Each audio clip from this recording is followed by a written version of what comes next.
अक्सर ख्वाब सच्चे होते हैं। वो इंसान को नींद में उसके भूले हुए माजी बल्कि मुस्तकबल की तस्वीर भी दिखाते हैं। ख्वाब में वो माजी में गुमशुदा अपनी शख्सियत की शनाख्त भी कर सकता है। कुदरत कभी कभी इंसान को ऐसे मौके फराहम करती है, वो उसके लिए कतई गैर इख्तियारी होते हैं और वह अमूमन उनसे उलझनों का शिकार होता है, या कभी वो उसके लिए मुसर्रत बख्श भी होते हैं। एक मसला हिंदू मत के अकीदे आवागोन का भी है। उस पर यकीन रखने वाले अपने माजी के बारे में तजस्सुस में रहते हैं। कभी कोई ऋषि मनी या ज्ञानी उन्हें झूठी सच्ची बातें बताता है तो वो उनकी मुताबिकत से खुश भी होते हैं, दिलगीर भी। दूसरी फसल एक ऐसे शख्स की रुदाद है जिसके ख्वाबों ने उसकी जिंदगी अजाब बना डाली। अस्सलामु अलैकुम दोस्तों, पेशे खिदमत है दूसरी फसल एपिसोड नंबर 6। वो पहाड़ी सड़क पर ख्वाब की सी कैफियत में गाड़ी चला रहा था। उसका जी चाह रहा था कि गाड़ी सड़क पर ही रोक कर सो जाए, लेकिन सड़क बहुत खतरनाक थी। दाहिनी सिमत बुलंद पहाड़ थे जिनका दामन सड़क पर फैला हुआ था। बाईं जानब मुहीब ढलाने थी। फिर नीचे दरिया बहता हुआ नजर आया। दरिया के ऊपर और सड़क के नीचे बादलों के परे एक परे के परे तैर रहे थे, लेकिन अचानक जैसे वो जाग उठा। दरिया के किनारे एक छोटा सा कस्बा था। कम अज कम इतनी बुलंदी से तो ऐसे ही लग रहा था, लेकिन अहम बात यह थी कि दरिया के खम उसके लिए जाने पहचाने थे और कस्बा भी देखने में उन सैकड़ों कस्बों से मुख्तलिफ था जो उसने रास्ते में देखे थे। कस्बे के पीछे पहाड़ नजर आ रहे थे। उसकी रगों में दौड़ता हुआ खून जैसे लावा बन गया। एक्सीलेटर पर उसके पाँव का दबाव बढ़ गया। सड़क अब घूमकर पहाड़ के दूसरे हिस्से की तरफ चल दी थी। वो नीचे उतर रही थी। दोबारा दरिया सामने आया तो वो खासा नीचे पहुंच चुका था। उसे बेताबी होने लगी। वो जल्द अज जल्द अल्मोड़ पहुंच जाना चाहता था। कस्बा उजल हुआ तो फिर सामने आया। अब फासला कम था। कस्बा साफ नजर आ रहा था। वो मंदिर के कलश की तलाश में निगाहें दौड़ाता रहा, मगर उसे कोई ऐसी चीज़ नजर नहीं आई। मंदिर के उस कलश के बगैर ये कस्बा उसके ख्वाबों का नहीं हो सकता था। संगे मील गुजर गया। अल्मोड़ 2 किलोमीटर। अब सामने एक पुल था। पुल पर से गाड़ी गुजरते ही कच्चे मकानात का सिलसिला शुरू हो गया और फिर अचानक अल्मोड़ आ गया। अल्मोड़ भी दूसरे पहाड़ी कस्बों जैसा था। वही दरिया पर रस्सियों के पुल, वही सब्जा, वही चश्मे, वही झरने, मगर वो मुख्तलिफ भी था और जदीद भी। उससे अंदाज़ा होता था कि सीज़न में यहाँ तफरीह के लिए बहुत से लोग आते होंगे। जदीद तर्ज़े के रेस्टोरेंट, होटल, क्लब और कॉटेजेस। उसने खुद को समझाया, आराम से ज़फ़र, जल्दबाजी मत करो। वो जगह नहीं है, हो भी नहीं सकती। तुम जो कुछ देखने की शदीद ख्वाहिश रखते हो, जहन में तुम्हें वही कुछ दिखाने के दर पे है। उसे भूख लग रही थी। उसने एक मुनासिब जगह देखकर कार पार्क कर दी। फिर उसे ख्याल आया कि उसके पास नकद रकम ख़त्म हो चुकी है। उसे कुछ ट्रैवलर्स चेक कैश कराने होंगे। वो करीबी बैंक की तरफ बढ़ गया। बैंक में दाखिल होते ही उसके जहन को झटका लगा। अकबी हिस्से में एक चबूतरे पर कांसी का वो मुजस्मा अस्तादा था। उस मुजस्मे को वो ख्वाब में देख चुका था। वो आम कामत से काफ़ी बड़ा था और उसका संगी चेहरे पर सख्ती थी, आंखों में सर्द मोहरी, और वो मुजस्मे के सामने बुत बनकर रह गया। उसका दिमाग साएं साएं कर रहा था। बैंक में खासा रश था। हर खिड़की के सामने कतार लगी हुई थी, लेकिन वो माहौल से बेनियाज खड़ा मुजस्मे को तके जा रहा था। उसे एहसास भी नहीं था कि उसका बदन लर्ज रहा है। आपकी तबीयत तो ठीक है सर, किसी ने अकब से कहा। उसने पलट कर देखा। वो बैंक का चौकीदार था जो उसे मुतजस्सिस निगाहों से देख रहा था। उसने अपनी लर्जिश पर काबू पाने के साथ साथ मुस्कुराने की भी कोशिश की। कुछ नहीं, इस मुजस्समे को देख रहा हूँ, बहुत ज़बरदस्त है, जीता जागता लगता है। चौकीदार भी मुस्कुरा दिया। हम लोगों को तो ये बहुत बदशक्ल लगता है सर, इसे यहाँ से उठवाने पर गौर किया जा रहा है, लेकिन बात ये भी है कि लोग उसे यहाँ देखने के आदी हो चुके हैं। देखें क्या फैसला होता है। ज़फ़र के जहन में एक लफ्ज़ गूंजा, काशीनाथ। उसी में चौकीदार ने कहा, अगर इसे उठवा दिया गया तो सब कहीं, मगर कुछ लोग तो काशीनाथ की कमी ज़रूर महसूस करेंगे। काशीनाथ, ज़फ़र ने कहा और उसका मुंह खुले का खुला रह गया। जी हाँ, यहाँ के लोगों ने उसे यही नाम दे रखा है। ओह, ज़फ़र हैरान था। ख्वाब में कभी इस मुजस्समे का नाम नहीं आया था, मगर यहाँ खड़े खड़े उसे बगैर किसी सबब के उसका नाम मालूम हो गया था। ट्रैवलर चेक कहाँ कैश होते हैं? ज़फ़र ने चौकीदार से पूछा। चौकीदार ने एक खिड़की की तरफ इशारा कर दिया।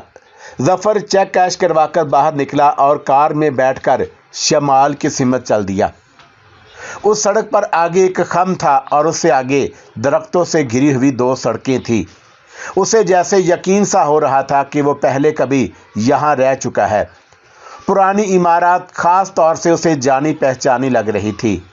खम से गुजरने के बाद वो दोराहा आया तो उसने पूरे एतमाद से गाड़ी बाएं जानब वाली सड़क पर डाल दी।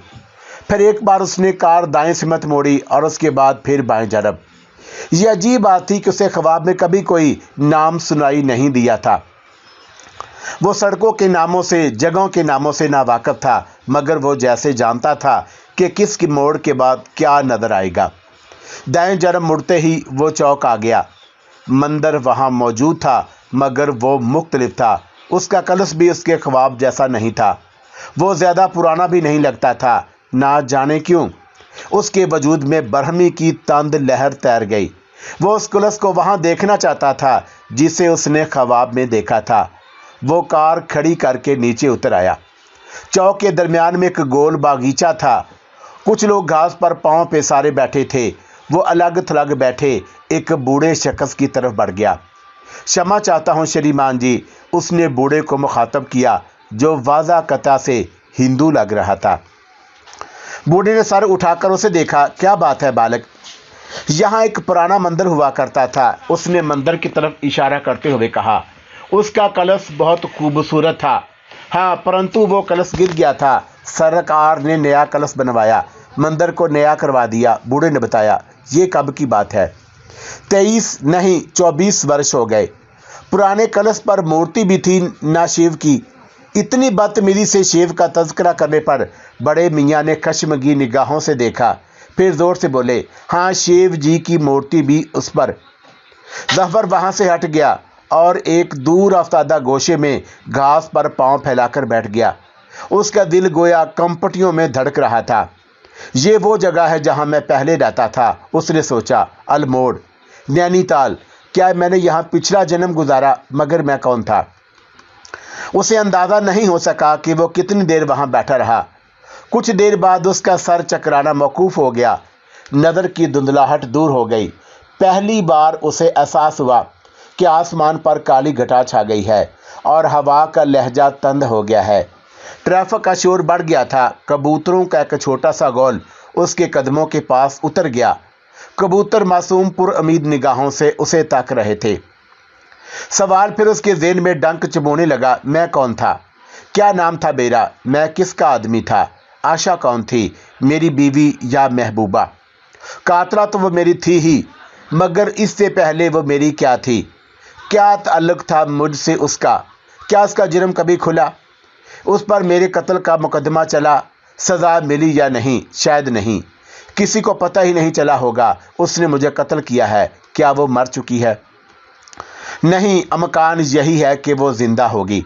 उसकी उम्र 50 और 55 के दरमियान होगी। कुछ अजब नहीं कि वो अब भी यहीं रहती हो, उसने सोचा। अगर वो यहीं रहती है तो मैं उसे ढूंढ निकालूंगा। कुछ भी हो, कितना ही अरसा लगे, मैं उसे ढूंढ कर रहूँगा। सब ही कुछ मुमकिन था। ऐन उस लम्हे जब वो मंदिर के सामने वाले चौक में घास पर पांव फैलाए बैठा है, मुमकिन है आशा कहीं चहलकदमी कर रही हो, किसी दुकान से खरीदारी कर रही हो। यह भी मुमकिन था कि अब तक उनका सामना भी हो चुका हो। बैंक से निकलते हुए वो एक दूसरे के सामने आए हों। वो तो खैर उसे पहचान नहीं सकती, उसकी अपने पिछले जन्म की शख्सियत ज़रा भी मुशाबत नहीं थी। वैसे भी वो उसे वो शख्स तो नहीं समझ सकती जो मर चुका है, जिसे उसने अपने हाथों से हलाक किया था। सवाल ये था कि क्या वो आशा को पहचान सकेगा। उसके इम्कानात बहुत मौहूम थे। उसने ख्वाब में उसे बहुत जवान देखा था। अब वो अपनी उस उम्र से कम अज़ कम 32 साल ज़्यादा होगी। क्या पता मोटी बद्दी हो गई हो, वक़्त ने उसकी जवानी और शदाबी को निगल लिया हो, या मोटापे की तहों में दबा दिया गया हो। वो उसे टिकटिकी बांध कर देखता रहे, फिर भी पहचान ना सके। ये सोचकर उस पर थरथरी चढ़ गई और तेज़ हो गई थी। अब उसे फ़ौरन किसी होटल में कमरा ले लेना चाहिए। उसे याद आया कि बैंक के करीब ही एक होटल था। होटल का नाम अलमूज़ होटल था। ज़फ़र को अपने ख्वाबों के हवाले से वो धुंधला धुंधला सा याद आया, मगर अब होटल की इमारत किसी खासी नई लगती थी। वो लॉबी में दाखिल हुआ तो ऐसे एहसास हुआ कि यहाँ पहले भी आ चुका है। होटल बहुत अच्छा था। फर्श पर सब्ज़ कालीन बिछा था। एक तरफ पाम के गमले रखे थे। इस्तकबालिया काउंटर ब्राउन था। सामने रेस्टोरेंट का दरवाज़ा था। दरवाजे के ऊपर दीवार पर एक बड़ा काले कलाक अवीज़ा था। ये सीज़न नहीं, मौसम बहार था। तफरी के लिए आने वाले थे तो सही, लेकिन उनकी तादाद कम थी। ये एहसास उसके दिलो दिमाग में पंजे गाड़े हुआ था कि वह मिस्टर एक्स की हैसियत में मुतअद्दद बार यहाँ आ चुका है। हो सकता है कि ऐसे में उसके साथ आशा भी रही हो। उसने ख्वाब में मिस्टर एक्स को जिस तरह देखा था, उससे वो मतमूल आदमी नजर आता था। इस्तकबालिया काउंटर खाली था। उसने काउंटर पर रखी हुई घंटी हाथ मारकर बजाई। सफ़ेद बालों वाला एक शख्स अकबदी दरवाजे से नमूदार हुआ। उसकी उम्र 60 के लगभग होगी। यस सर, मुझे एक कमरा चाहिए। कितने दिन के लिए सर? 2 दिन के लिए। मैं आपको बहुत अच्छा कमरा दे सकता हूँ। कुशादा, हवादार, रोशन, सामने का कमरा। किराया 150 रुपये होगा। अकबी पिछली हिस्से में छोटा कमरे का किराया 120 रुपये होगा। सामने वाला कमरा मेरे लिए मुनासिब रहेगा, उसने कहा। सफ़ेद बालों वाले क्लर्क ने रजिस्टर खाना पूरी की। ज़फ़र ने उस पर दस्तखत किए। फिर उसने क्लर्क को बगौर देखते हुए पूछा, आप यहाँ कितने अरसे से हैं? क्लर्क को इस अचानक सवाल ने चौंका दिया। उसने भी ज़फ़र को बगौर देखा। ये क्यों पूछ रहे हैं आप? बस यूं ही मालूमात के लिए। क्लर्क ज़हन में कुछ जमा तफरी करता रहा, फिर बोला, मुझे यहाँ 35 साल हो गए हैं। पहले भी ये होटल ऐसा ही था तो ऐसा ही, बस वक्तन फ़ौक़तन मरम्मत होती रही है, रंगों की तब्दीलियाँ होती रही हैं। ज़फ़र कुछ और सोच रहा था। 35 साल, इसका मतलब है कि यह शख्स मिस्टर एक्स से बारहा मिला होगा, उसे और आशा को यकीनन जानता होगा। उसका जी चाहा कि बूढ़े क्लर्क से पूछे, मेरा एक शनासा बहुत अरसे पहले यहाँ कसरत से आता था, शायद उससे वाकिफ़ हों आप। उसके साथ आशा नामी एक औरत होती थी। अपने शनासा का नाम मुझे याद नहीं, क्या आप बता सकते हैं कि मैं कौन हूँ? फिर उसने सोचा कि यह क्लर्क यकीनन उसे पागल समझेगा। उसने अपनी बात नोक ज़ुबान पर ही रोक ली। वो बिस्तर पर यूं ढह गया जैसे उसका वजूद तवानाई से यकसर महरूम हो गया हो। उसके जहन में उलझने ही उलझने थी। उसे ज्ञान चंद का ख्याल आया। पूरा मंदिर उसकी निगाहों में फिर गया। बांके का बयान, सवालो जवाब। वो उसके बारे में सोचता और उलझता रहा था। वो सोचता था कि ये लोगों को लूटने के धंधे हैं। मुंतकी तौर पर तो वह सब कुछ बेहद लघु और बकवास मालूम होता था। लूटने के इस खेल में जहानत का पहलू ये था कि लूटने वाले की गिरफ्त करना मुमकिन नहीं थी। कौन उसे झूठा साबित करता? लेकिन ज्ञान चंद उसे करीब तरीन जन्म के बारे में नहीं बता सका था, हालांकि उसकी तस्दीक या तरवीद बड़ी आसानी से की जा सकती थी। मुमकिन है कि इस सिलसिले में एतमाद ना होने की वजह से ही ज्ञान चंद ने उसके बारे में बताने से गुरेज किया हो। लेकिन अजीब बात थी, हर जन्म में किसी न किसी तरह वो डूब कर मरा था। पिछले जन्म में भी जो ज्ञान चंद या बालका को नजर ही नहीं आया था।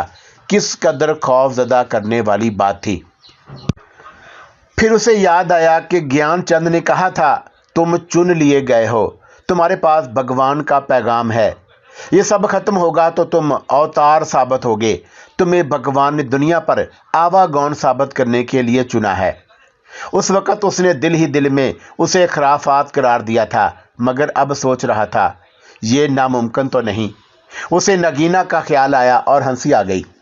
वो होती तो इन बातों को गुमराही की आखिरी हद करार देती। ज़फ़रुल इस्लाम अवतार, भगवान का नुमाइंदा, इस तस्वर पर वो झुरझुरी लेकर रह गया।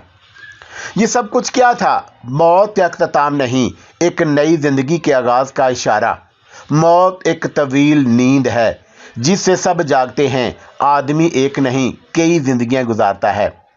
जिस्म फ़ानी है, रूप बदलता रहता है, लेकिन रूप तो एक ज़िंदगी में भी कई बार बदले जाते हैं। उसे याद आया कि उसने कहीं पढ़ा था, इंसानी जिस्म हर 7 साल में तब्दील हो जाता है। इंसान बच्चा होता है तो एक जिस्म में रहता है, बड़ा होकर वही रहता है, मगर जिस्म बदल जाता है। बुढ़ापे में जिस्म नडाल हो जाता है, बदल जाता है, यहाँ तक कि खाक में मिल जाता है, लेकिन एक रूह का सफ़र जारी रहता है। वो कोई और जिस्म पकड़ लेती है तो क्या खाल के कायनात के पास रूहें कम हैं? तौबा तौबा। मगर फ़ौरन ही उसका जहन फिर गया। उसके अंदर एक अजीब सा घुमंड उतर आया। मैं ज़फ़रुल इस्लाम, सिर्फ मैं इस राज से वाकिफ़ हूँ और कोई नहीं जानता ये राज।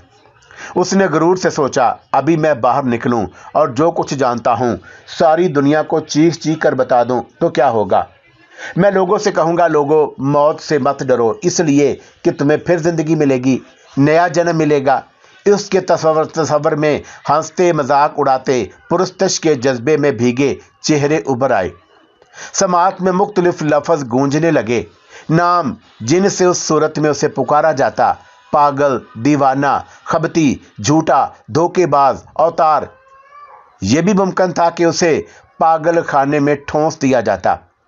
फिर उसे ख्याल आया, दुनिया में एक ऐसा शख्स है जिसे मैं ये सब कुछ बता सकता हूँ, डॉक्टर मोहनदास। उसने फ़ोन की तरफ हाथ बढ़ाया मगर ठटक गया। 2 दिन रुकना बेहतर है, इस अरसे में कुछ और कड़ियाँ मिल जाएं, कुछ और मालूमात हासिल हो जाएं, फिर वो डॉक्टर मोहन को सब कुछ बता देगा। वो खिड़की में जा खड़ा हुआ। पहाड़ बड़की रोशनी से जगमगा रहे थे। उसने सोचा कि शायद इस रोशन दुनिया में ही कहीं मेरी शिनाख्त का वाहद निशान, वाहद गवाह भी मौजूद हो। आशा, उसे तलाश करना ज़रूरी था। उससे पता चल जाता कि वो ज़फ़रुल इस्लाम दर हकीकत कौन है, लेकिन कैसे, ये एक बहुत बड़ा सवाल था। उसने कपड़े बदले और बिस्तर पर आ लेटा।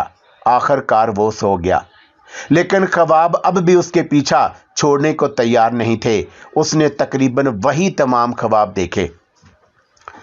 अगली सुबह उसने नाश्ता कमरे में मंगवा लिया। वो सोच रहा था कि आगाज़ कहाँ से किया जाए, लेकिन समझ में कुछ भी नहीं आ रहा था। उसने टेलीफोन डायरेक्टरी उठाई। उस हकीकत ने उसे हैरान कर दिया था कि अल्मोड़ अच्छा खासा शहर था, आबादी 1 लाख के लगभग थी। उसने सोचा था कि डायरेक्टरी में आशा नाम की तमाम औरतों को चेक करेगा। मुमकिन है किसी का नाम का दूसरा हिस्सा ख्वाबीदा या यादाश्त को झंझोड़ दे, मगर ऐसा कुछ नहीं हुआ। फिर उसने सोचा, ना जाने कितनी आशाएं ऐसी होंगी जिनके नाम डायरेक्टरी में नहीं मिलेंगे। टेलीफोन उनके शोहरों के नाम पर होंगे। मायूस होकर उसने डायरेक्टरी एक तरफ पटक दी, मगर आशा की अहमियत अब भी उतनी ही थी। वही उसके मादी के खजाने की चाबी थी। वो नीचे आ गया। इस्तकबालिया पर वही बूढ़ा क्लर्क मौजूद था। वो उसे देखकर मुस्कुराया। Good morning sir. Good morning. कहिए क्या सेवा करूं आपकी? इस इलाके में कहीं कोई झील है? किस झील की बात कर रहे हैं आप? मुझे नाम तो याद नहीं, दरअसल मेरा बचपन यहाँ गुजरा है। यहाँ हमारा एक कॉटेज। सफ़ेद बालों वाले क्लर्क ने बदमज़गी से कहा, यहाँ तो बहुत सी झीलें हैं, पहाड़ी इलाकों में अमूमन होती ही हैं। मैं जानता हूँ, मगर मैं जिस झील की बात कर रहा हूँ उसके किनारे एक बड़ा होटल था, आकाश होटल या आकाश इन, ऐसा ही नाम था उसका। मैं समझ गया, आप दीपाली झील की बात कर रहे हैं। दीपाली? जी हाँ। उसके किनारे आकाश होटल होता था, لیکن 5 سال پہلے جب نئی گودی بنی تو اسے گرا دیا گیا۔ اب اس سے ذرا پیچھے ہالیڈے ان تعمیر کیا۔ اوہو، میں اس جھیل تک کیسے پہنچ سکتا ہوں؟ میں آپ کو نقشے سے سمجھاتا ہوں۔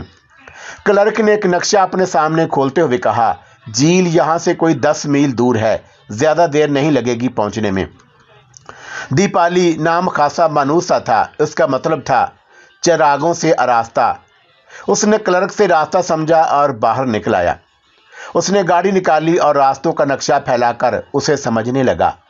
المور کی مرکزی سڑک اسے مطلوبہ سمت میں نہیں لے جاتی تھی۔ وہ چھوٹی ذیلی سڑک پر چل دیا۔ میونسپل بلڈنگ کے قریب سے گزرتے ہوئے اس نے ایک لمحے کو کار روکی۔ بلڈنگ کے پہلو میں ایک بورڈ لگا ہوا تھا جس پر المور پولیس اسٹیشن لکھا ہوا تھا۔ نیچے تیر کا نشان تھا۔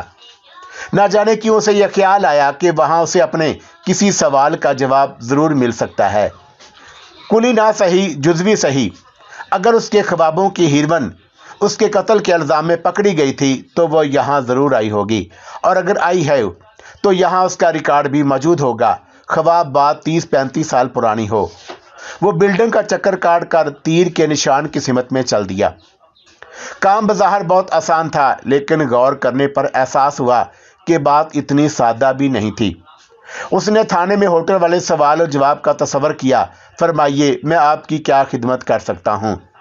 مجھے کچھ معلومات درکار ہیں۔ کس طرح کی معلومات؟ یہاں دیپالی جھیل کے علاقے میں 40 اور 45 کے درمیان ایک قتل ہوا تھا۔ تصور میں بھی اسے پولیس افسر کی آنکھوں میں دلچسپی جھانکتی ہوئی لگی۔ لیکن جناب، یہ تو بہت پرانی بات ہوئی، ہمیں ریکارڈ چیک کرنا پڑے گا۔ آپ یہ تو بتائیں کہ یہ قتل کس نوعیت کا تھا؟ بظاہر تو وہ حادثہ تھا، لیکن در حقیقت قتل تھا۔ اس نے تصور میں پولیس افسر سے کہا، مقتول مرد تھا۔ اس کی لاش کی تلاش کے لیے غالباً دیپالی جھیل چھان ڈالی گئی ہوگی، یا ممکن ہے کہ اس کی لاش پانی پر ابھر آئی ہو۔ مقتول کا نام کیا تھا؟ نام تو میں نہیں جانتا۔ اچھا، قاتل کا نام تو معلوم ہوگا آپ کو۔ ایک عورت تھی، آشا نام تھا اس کا۔ عورت؟ جی ہاں۔ آپ کو تو یہ علم ہے کہ ایک عورت نے جھیل میں آپ سے تقریباً 35 برس پہلے ایک مرد کو قتل کیا تھا، مگر آپ کو مقتول کا نام معلوم نہیں۔ میں نے بتایا نا کہ مجھے اس کا نام معلوم نہیں، بلکہ میں تو یہ بھی نہیں جانتا کہ پولیس کو اس قتل کا علم بھی ہوا یا نہیں۔ اگر ہوا تھا تو یہ کیس آپ کے ریکارڈ میں موجود ہوگا۔ یہ تصور کرنا مشکل نہیں تھا کہ اس کے بعد پولیس افسر اسے کن نظروں سے دیکھے گا۔ وہ اسے پاگل سمجھے گا۔ یہی نہیں، اب اس کی نگاہوں میں شکوک کی سختی ہوگی۔ وہ پوچھے گا کہ آپ کا نام کیا ہے مسٹر ظفر الاسلام۔ وہ بتائے گا۔ آپ کو اس معاملے میں کیا دلچسپی ہے؟ بس ہے دلچسپی۔ آپ نے میرے سوال کا جواب نہیں دیا۔ سنیے، میں یہاں کچھ معلومات حاصل کرنے آیا تھا۔ آپ مجھے تفصیل بتائیں، یہ قتل کیسے ہوا تھا؟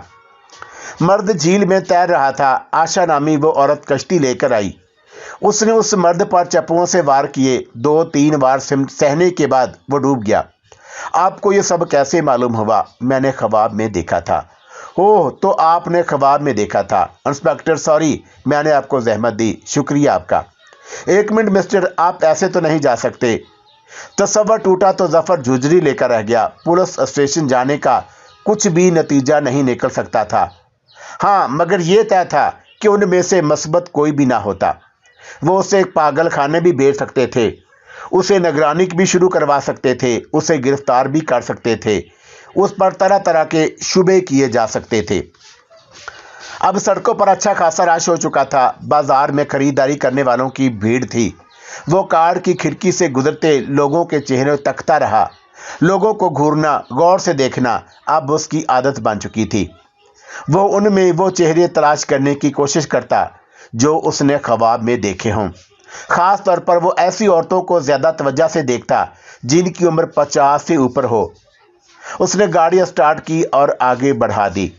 وہ دیپالی جھیل دیکھنا چاہتا تھا کہ وہ اس جھیل سے کتنی مختلف ہو گئی ہے جو اس نے خواب میں دیکھی تھی۔ اب اسے یہ خیال بھی تھا کہ وہ جھیل اس کی جستجو کا نقطہ انجام ثابت ہو سکتی ہے۔ یہ بھی ممکن ہے کہ اسے اپنے متعلق معلوم ہو جائے، بشرطے کہ قسمت اس کا ساتھ دے۔ نقشے کے مطابق وہ سڑک پر مڑ گیا جو جھیل کی طرف جاتی تھی۔ उसे लम्हा बे लम्हा अपने अंदर हिजान उभरता महसूस हो रहा था। ना जाने क्यों उसे यकीन हो गया कि झील पर उसके लिए किसी उलझन का हल मौजूद है। सफ़र खुशगवार हो गया झील पर उसके लिए। मौसम बहुत प्यारा था। रास्ते में छोटे छोटे बेशुमार खेत नज़र आ रहे थे। पहाड़ी इलाकों के खेतों को देखा जाए तो यूं लगता है कि हरी भरी फसल आसमान से उतरी चली आ रही हो। रास्ते में चंद छोटे छोटे तालाब भी आए। दीवानगी पर मबनी ये एहसास उसे पागल किए दे रहा था कि वह यहाँ पहले भी आ चुका है। वो उस इलाके से वाकिफ़ है। उसने सोचा, क्या पता मिस्टर एक्स यहीं पैदा हुआ हो। यह नामुमकिन तो नहीं था। कुछ देर बाद वो झील पर पहुंच गया। झील वाला ख्वाब उसकी निगाहों में फिर गया। हॉलीडे उन सनूबर के दरख्तों की उसी झुंड के पार बनाया गया था जहां ख्वाब में उसने आकाश होटल देखा था।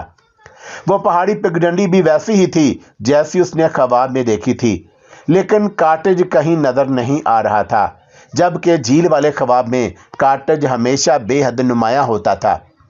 बैरूनी आतिशदान जिस पर मीट स्टीमी लगाई जाती थी, जिसकी ऊपरी सलाख जंग आलूद थी, बाहर रखी हुई पिकनिक टेबल जिस पर चिड़ियां बैठा करती थी, दरख्त की टूटी हुई शाख पर लटका हुआ नीकर, बजरीला ढलवानी रास्ता जिस पर सफ़ेदी की गई थी जो गोदी की तरफ जाता था, और सबसे बढ़कर खुद गोदी। अब वहां कुछ भी नहीं था। वो बुरी तरह उलझ गया। अब तो झील के सामने कॉटेज ही कॉटेज थे, एक दूसरे से मिले हुए, दरमियान में फासला ना होने के बराबर था। ऐसे लगता था कि पिछले 30-35 वर्ष में इस इलाके में तामीरात का रुझान बहुत तेज़ी से बढ़ा। झील के किनारे और सड़क के दरमियान भी 2-3 कॉटेज मौजूद थे। उनके अकबी बरामदे प्राइवेट गोदी की तरह थे। उसे यकीन था कि उसने उन्हें भी ख्वाब में देखा था, मगर फिर उसने सोचा, यहाँ तो तमाम कॉटेज एक जैसे हैं, जैसे किसी एक सांचे में रख कर बनाए गए हों। ये मौसम बहार था और तमाम कॉटेज बंद थे।